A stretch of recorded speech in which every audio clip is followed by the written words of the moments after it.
everyone. Welcome to another fantastic episode of the Boss It Podcast.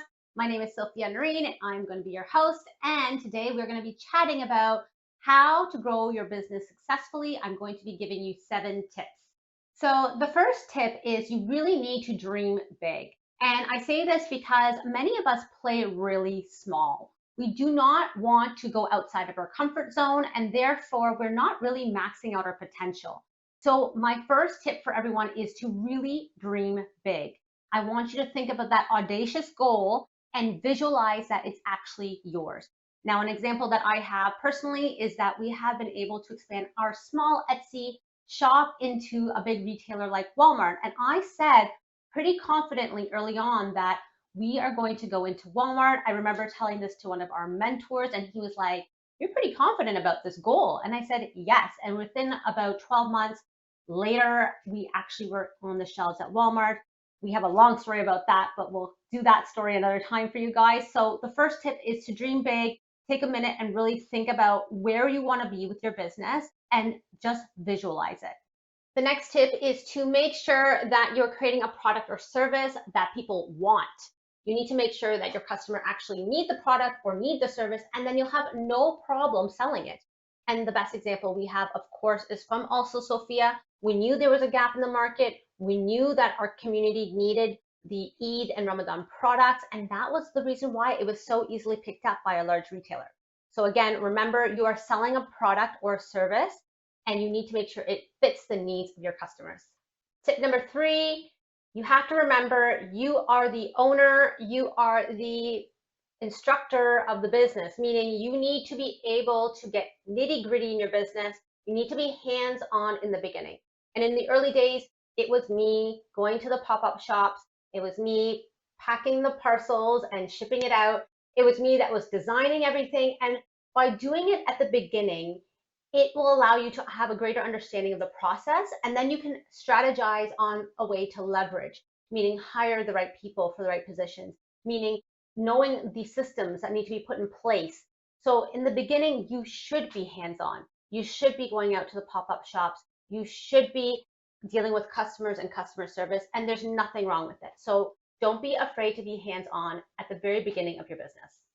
The next tip is you need to be enthusiastic. When you are selling a product or a service, you have to show your enthusiasm, especially as a business owner. It really helps that you are the one selling the product at the beginning and being a part of that brand and that service. I know a lot of us are scared and we want to hide behind the camera, or we don't want to put ourselves out there, but trust me, when you do that, it helps align your customer with the owner and aligns the brand, and then people will be shopping because it's not just the company, but it's you as the brand. And so, especially with social media these days, you have to be enthusiastic when you get online. You have to be enthusiastic when you're actually in front of your customer and selling in an in-person event. This will really be key for you as you move things forward, because when you are actually doing a transaction, it's a transfer of energy. And so if you have the enthusiasm for your product, then that enthusiasm will spread to the transaction and you'll have a more complete or likely sale. So don't be afraid to show your enthusiasm on camera, and don't be afraid to get in front of the camera. The next tip is you need to be optimistic. There is stuff that's going to happen that is not planned for, and your systems are going to crash. Your customers are going to complain. You're going to end up having damaged goods. You're going to have logistics problems, and you have to be ready for them in regards to your mindset. You need to be optimistic. And if you cannot be optimistic, you need to reframe it. And the best trick I have is, if something is not going as planned, I ask myself, is there something I am not prepared for, I am not doing? And this is the way of the universe trying to help me correct my path. Or is there a way for me to correct the path so I'm more aligned with what I'm destined to get completed? That's a bit woo-woo, but the point is, please be optimistic. Your journey in business is going to be up and down. It's going to be hilly. There will not be a straight climb all the way to your success goals.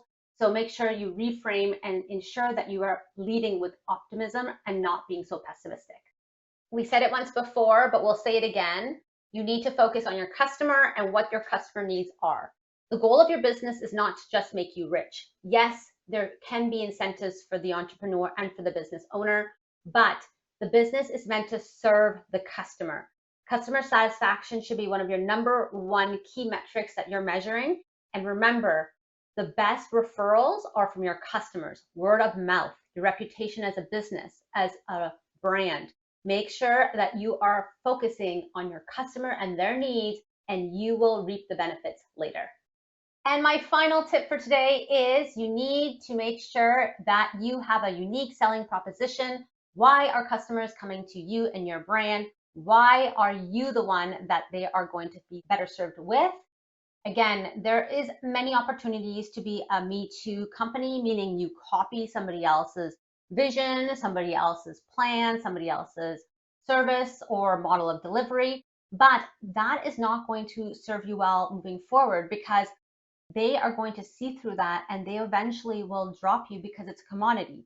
So what can you do to make yourself stand out as the go-to business, as the business with a unique selling proposition?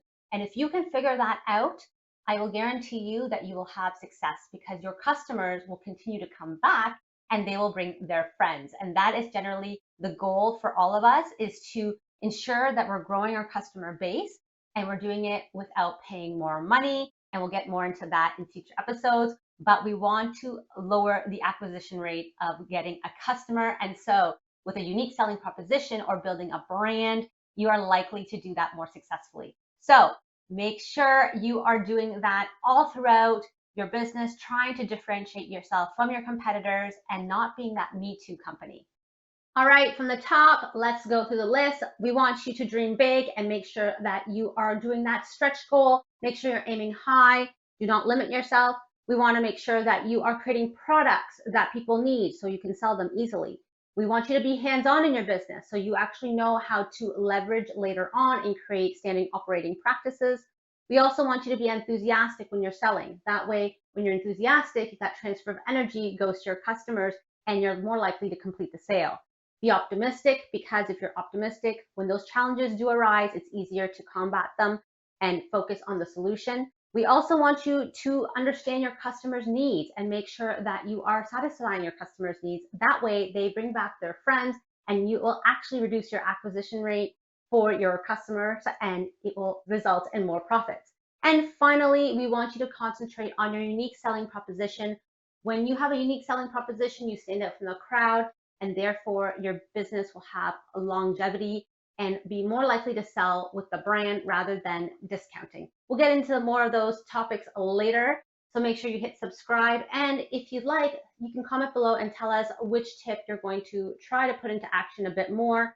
Remember, we want you to make a plan and take action and be the best you can possibly be. If you want to follow us along on Instagram, you can go ahead and catch us at Boss It Club, and we'll catch you guys again next week. Take care. Bye.